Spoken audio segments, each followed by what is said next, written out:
Om Namo Bhagavate Vasudevaya, Om Namo Bhagavate Vasudevaya, Om Namo Bhagavate Vasudevaya, todas as glórias a Srila Prabhupada. Jai Srila Prabhupada. Capítulo 7, a gente vai ler então o Srimad Bhagavatam, primeiro canto. Capítulo 7, o filho de Drona é castigado. Rishi Saunaka perguntou: ó Suta, aquele grande e transcendentalmente poderoso Vyasadeva ouviu tudo de Shri Narada Muni. Assim, após a partida de Narada, o que fez Vyasadeva? Shri Suta disse: na margem oeste do rio Sarasvati, que está intimamente relacionado com os Vedas, há uma cabana para meditação em Samya Prasa, que vivifica as atividades transcendentais dos sábios. Naquele lugar, Srila Vyasadeva, em seu próprio ashrama, que era rodeado de árvores frutíferas, sentou-se para meditar após tocar a água para purificação. Ele então fixou sua mente, ocupando-a perfeitamente, ao conectá-la ao serviço devocional Bhakti Yoga, sem mácula alguma de materialismo. Ele assim viu a absoluta personalidade de Deus, juntamente com sua energia externa, mantida sob pleno controle. Devido a essa energia externa, a entidade viva, embora transcendental aos três modos da natureza material, pensa que é um produto material e, dessa forma, submete-se às reações das misérias materiais. As misérias materiais da entidade viva, que são supérfluas para ela, podem ser diretamente mitigadas pelo processo unitivo de serviço devocional. Contudo, a massa popular não sabe disso, em razão do que o erudito Vyasadeva compilou essa literatura védica relativa à verdade suprema. Pela mera recepção auditiva dessa literatura védica, o sentimento para o serviço devocional amoroso ao Senhor Krishna, a suprema personalidade de Deus, brota de imediato para extinguir o fogo da lamentação, ilusão e temor. Após compilar e revisar o Srimad Bhagavatam, o grande sábio Vyasadeva o ensinou a seu próprio filho, Shri Sukadeva Goswami, que já estava ocupado em autorrealização. Shri Saunaka perguntou a Suta Goswami: Shri Sukadeva Goswami já estava no caminho da autorrealização, de modo que ele estava satisfeito em si mesmo. Então, por que se deu ao trabalho de submeter-se ao estudo de tão vasta literatura? Todas as diferentes variedades de Atmaramas, aqueles que sentem prazer no Atman, ou o eu espiritual, especialmente os estabelecidos no caminho da autorrealização, apesar de estarem livres de todos os tipos de cativeiro material, desejam prestar serviço devocional imaculado à personalidade de Deus. Isso significa que o Senhor possui qualidades transcendentais e, devido a isso, pode atrair a todos, inclusive as almas liberadas. Srila Sukadeva Goswami, filho de Shri Vyasadeva, não era apenas transcendentalmente poderoso, ele também era muito querido pelos devotos do Senhor. Assim, ele se submeteu ao estudo dessa grande narrativa, o Srimad Bhagavatam. Suta Goswami se dirigiu da seguinte maneira aos rishis encabeçados por Saunaka: agora iniciarei a narrativa transcendental do Senhor Shri Krishna e dos tópicos do nascimento, atividades e liberação do rei Parikshit, o sábio entre os reis, bem como dos tópicos da renúncia dos afazeres mundanos por parte dos filhos de Pandu. Quando os respectivos guerreiros de ambos os grupos, a saber, os Kauravas e os Pandavas, foram mortos no campo de batalha de Kurukshetra, e os guerreiros mortos obtiveram seus merecidos destinos, e quando o filho de Dhritarashtra caiu a se lamentar, com a espinha quebrada, tendo sido atingido pela massa de Bhimadeva, Bhimasena, então o filho de Dronacharya, Avastama, decapitou os 5 filhos adormecidos de Draupadi e entregou as cabeças como galardão a seu mestre, pensando tolamente que ele ficaria satisfeito. Duryodhana, contudo, desaprovou o abominável ato e não ficou nem um pouco agradável. Então eles estão falando depois do Gita, né? Depois da luta do Gita, do Bhagavad Gita. O que acontece? Draupadi, a mãe dos 5 filhos dos Pandavas, após ouvir sobre o massacre dos seus filhos, começou a chorar em aflição, com os olhos cheios de lágrimas. Tentando apaziguá-la diante de sua enorme perda, Arjuna lhe dirigiu assim a palavra: Ó amável senhora, quando eu te presentear com a cabeça daquele Brahmana, após decapitá-lo com as flechas do meu arco Gandiva, enxugarei as lágrimas dos seus olhos e te trarei paz. Então, depois de cremar os corpos de teus filhos, poderás tomar teu banho de pé sobre a cabeça dele. Arjuna, quem o Senhor infalível guia na forma de amigo e quadrigário, satisfez assim a querida dama com essas declarações. Então ele vestiu sua armadura, muniu-se de armas mortais e, subindo em sua quadriga, saiu ao encalço de Avastama, o filho do seu mestre marcial. Avastama, o assassino dos príncipes, vendo ao longe que Arjuna vinha em direção com grande velocidade, fugiu em sua quadriga, tomado de pânico, simplesmente para salvar sua vida, assim como Brahma fugiu com medo de Shiva. Quando o filho do Brahmana, Avastama, viu que seus cavalos estavam cansados, ele considerou que não havia alternativa para sua proteção, além de usar sua arma derradeira, o Brahmastra, a arma nuclear. Uma vez que sua vida estava em perigo, ele tocou a água para se santificar e concentrou-se no cantar dos hinos para atirar armas nucleares, embora não sabesse como recolher tais armas. Logo em seguida, uma luz brilhante espalhou-se por todas as direções. Era tão aterroradora que Arjuna pensou que sua própria vida estava em perigo, e assim ele começou a dirigir-se ao Senhor Krishna. Arjuna disse: Ó meu Senhor Shri Krishna, sois a toda poderosa personalidade de Deus. Não há limite para vossas diferentes energias. Portanto, somente vós sois competente para instilar destemor no coração dos vossos devotos. Todos que estão nas chamas das misérias materiais podem encontrar o caminho da liberação apenas em vós. Sois a original personalidade de Deus, que vos expandes para a criação e sois transcendental à energia material. Vós rechaçais os efeitos da energia material à força da vossa potência espiritual. Estais sempre situado em bem-aventurança eterna e conhecimento transcendental.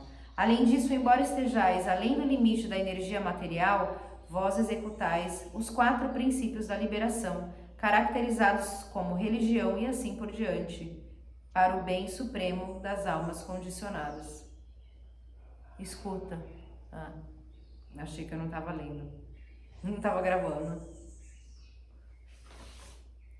Assim desceis como uma encarnação para eliminar o fardo do mundo e beneficiar vossos amigos, em especial aqueles que são exclusivamente vossos devotos e estão absortos em meditar em vós.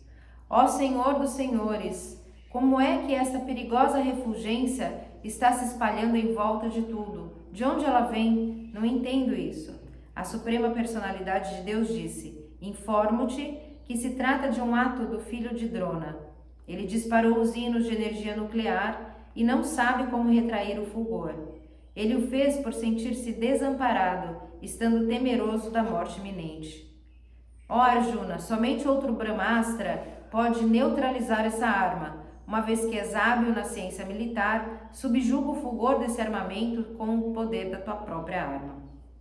Shri Sutta Goswami disse: ao ouvir isso da personalidade de Deus, Arjuna tocou na água para se purificar e, após circunambular o Senhor Shri Krishna, arremessou sua arma Brahmastra para neutralizar a outra. Quando os raios dos 2 Brahmastras se combinaram, um grande círculo de fogo semelhante ao disco do Sol cobriu todo o espaço exterior e todo o firmamento dos planetas. Toda a população dos 3 mundos foi abrasada pelo calor combinado das 2 armas. Todos se lembraram do fogo Samvartaka, que ocorre no momento da aniquilação. Vendo assim a perturbação da população em geral e iminente destruição dos planetas, Arjuna recolheu de imediato as 2 armas Brahmastra, conforme o Senhor Shri Krishna havia desejado.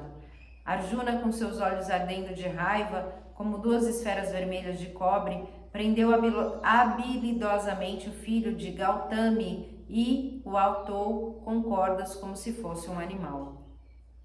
Após amarrar Avastama, Arjuna queria levá-lo para o acampamento militar. A personalidade de Deus, Shri Krishna, observando com seus olhos de lótus, dirigiu a palavra a Arjuna com uma disposição raivosa.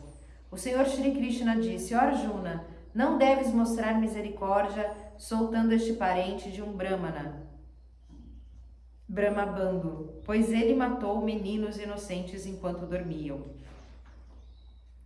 Uma pessoa que conhece os princípios da religião não mata um inimigo que está desatento, intoxicado, insano, adormecido, amedrontado ou desprovido de uma quadriga. Tampouco ele mata um menino, uma mulher, uma criatura tola ou uma alma rendida. Uma pessoa cruel e inóbil que mantém sua existência à custa da vida de outras pessoas merece ser morta para o seu próprio bem-estar, pois de outra forma ela se degradará devido às suas próprias ações. Além disso, eu pessoalmente ouvi quando prometeste a Draupadi que lhe trarias a cabeça do assassino de seus filhos. Este homem é um assassino e matador de teus próprios membros familiares. Não apenas isso, ele também desagradou seu mestre. Ele não é nada mais do que a escória de sua família. Mata-o sem demora. Suta Goswami disse: embora Krishna, que examinava Arjuna no campo de batalha da religião,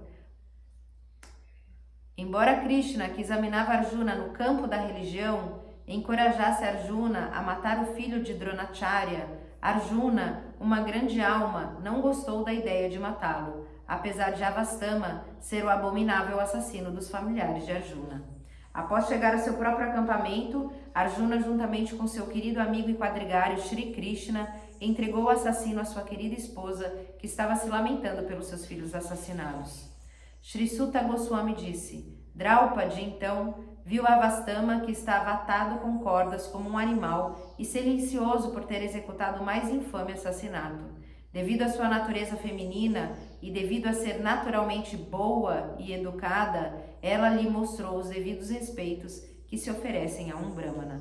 Ela não pôde tolerar que Avastama estivesse atado por cordas e, sendo uma dama devotada, disse: soltai-o, pois ele é um Brahmana, nosso mestre espiritual. Foi pela misericórdia de Dronacharya que aprendeste a arte marcial de atirar flechas e a arte confidencial de controlar armas. Ele, Dronacharya, certamente ainda existe, sendo representado por seu filho. Sua esposa Kripi não se submeteu ao sati com ele, porque tinha um filho. Ó pessoa mais afortunada e conhecedora dos princípios da religião, não é bom para ti que causes pesar a gloriosos familiares que são sempre respeitáveis e dignos de adoração. Meu Senhor, não faças a esposa de Dronacharya chorar como eu. Estou aflita pela morte dos meus filhos. Ela não precisa chorar constantemente como eu. Se a ordem real administrativa, sem restringir nem controlar seus sentidos, ofende a ordem dos Brahmanas e os enfurece, então o fogo desse furor queima todo o corpo da família real e traz aflição para todos. Suta Goswami disse: ó Brahmanas, o rei Yudhishthira apoiou plenamente as afirmações da rainha, que estavam de acordo com os princípios da religião e eram justificadas, gloriosas, cheias de misericórdia e equidade e sem duplicidade. Nakula e Sahadeva, os irmãos caçulas de Yudhishthira, bem como Satyaki, Arjuna, a personalidade de Deus, o Senhor Shri Krishna, filho de Devaki, junto com as senhoras e outros, todos concordaram unanimamente com o rei. Bhima, entretanto, discordou deles com raiva e recomendou que se matasse esse réu, o qual, e sem nenhum propósito, assassinara as crianças que dormiam, sem nenhuma vantagem nem para ele, nem para o seu mestre. Katurbuja, possuidor de 4 braços, ou a personalidade de Deus, após ouvir as palavras de Bhima, Draupadi e outros, olhou para o rosto de seu querido amigo Arjuna e começou a falar como se sorrisse.